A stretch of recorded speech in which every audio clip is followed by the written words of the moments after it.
Now we're familiar with non-decreasing submodular functions. These are set functions that have diminishing returns and are non-decreasing as we get larger values for larger sets. What's interesting about these functions is that we can solve optimization problems related to these functions. And in this lecture, we're going to look at two different ways. The first way we're going to use non-decreasing submodular function is in the so-called submodular optimization problem. In this problem, we have a set of decision variables x that are all going to be greater than or equal to 0.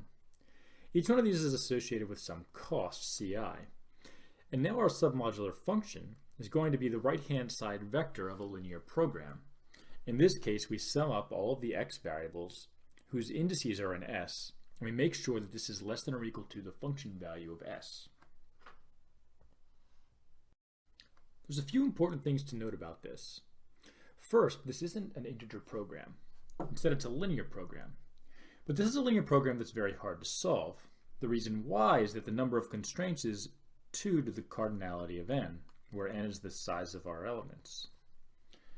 This is an exponential number, and so we have an exponential number of constraints, and so this linear program can't be solved efficiently. In fact, we can't even write this in an efficient way, because there's an exponential number of constraints.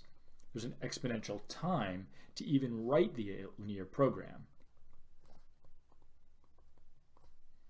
This is important. This linear program is one that we can solve, but we can't even write it. So we have to rely on some other techniques. It turns out that we can solve this, and we solve it with a greedy algorithm. The greedy algorithm works as follows. We're going to take all of the costs and we're going to order them.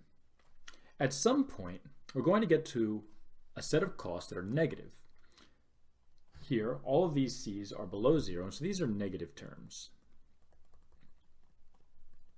Intuitively, for any negative term, we don't want to have any positive x value multiplying it. We're going to define some set of sets. In this case, we'll index our sets by si.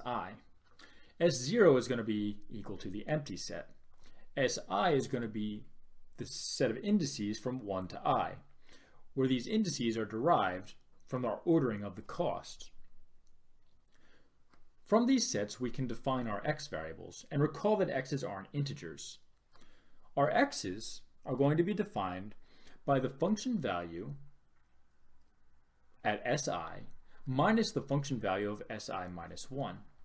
We can think of this as an iterative procedure. x0 doesn't exist, but x1 is going to take the value of fs1. x2 is going to take the difference of the values between fs2 and fs1. The intuitive idea behind this is that the highest cost is at c1, and we'd like to raise this x as high as possible. The most binding constraint is going to be the set s1 that contains only this x variable, so we raise it as high as possible. The next highest cost is c2. We've already taken some value out of s2, but there is some remaining value in s2, and we set this remaining value equal to x2. That is the difference between fs2 and fs1.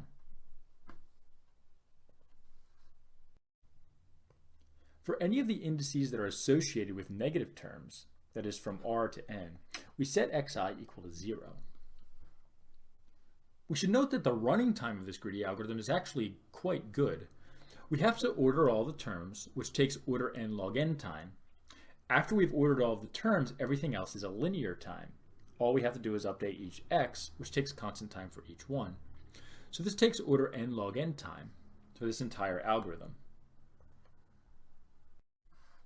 To show that this algorithm achieves an optimal solution, or rather that this algorithm is correct, we're going to take the dual linear program to the submodular optimization problem. We're not going to go through the details of taking the dual, but note that here it is. The dual variables here are ys. What we're going to do is we're going to construct a dual feasible solution that meets the value of our solution returned by the greedy algorithm, that is these x values.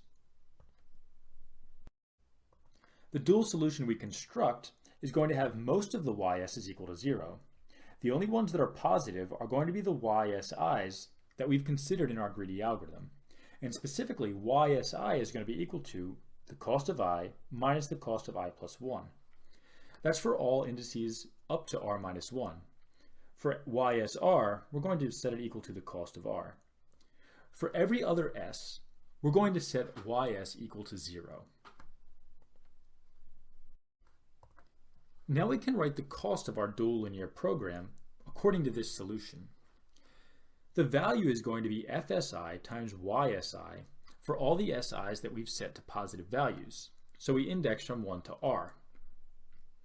This is going to be equal to the indices from 1 to r minus 1, of the difference of costs, plus this special term, SR times the cost of R.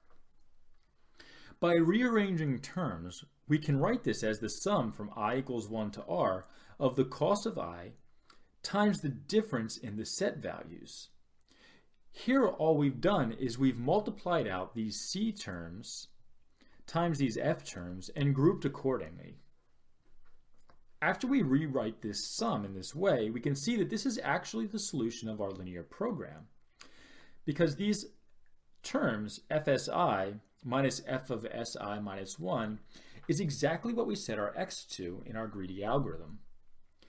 In this way, the linear program solution we constructed in our greedy algorithm meets the value of our feasible dual solution, and because the dual is equal to the primal, we know that we have both an optimal dual and an optimal primal solution. So this algorithm is correct. Another optimization related to submodular functions is the submodular maximization problem. This problem is a little bit different and a little bit more intuitive to understand. In this case, we're looking for a set of size at most k that's going to maximize our submodular function. We're looking for the set S star that's actually going to maximize this function and have size less than k. We'll call this set S star. We're not going to go through the detailed analysis of how to solve this problem. And in fact, it's very difficult to solve this problem optimally. Instead, what we're going to do is show a greedy algorithm that gives a provable performance guarantee. The greedy algorithm starts off with the empty set, S0. And then it's going to iteratively build a solution by adding elements. What it's going to do is iterate from I equals 1 to k for some undetermined k, and at every iteration, it's going to look for the element that hasn't been added yet that's going to maximize the residual function value. That is, by adding the element e to our current set, we're going to increase the function value the most in a greedy way. Once we find this element, we're going to add it to our set, and then we're going to go back and iterate again. We're going to keep adding elements to our set until we've reached the maximum value of k. Remember, the size of our set has to be at most k. Then we're going to output the set sk. Unlike our previous algorithm, this algorithm actually doesn't find the optimal solution. The solution output by our algorithm is not necessarily the optimal solution to the problem. Instead, we have a performance guarantee. The solution put out by our algorithm is at least a 1 minus 1 over e fraction of the optimal solution value. This fraction is less than 1, and so we can see that our solution, although it can be suboptimal, is at least some fraction of the optimal solution. This is called an approximation algorithm, and although we're not going to go into approximation algorithms during the course of this class, they're essential for developing algorithms that are both quick and have provable performance guarantees.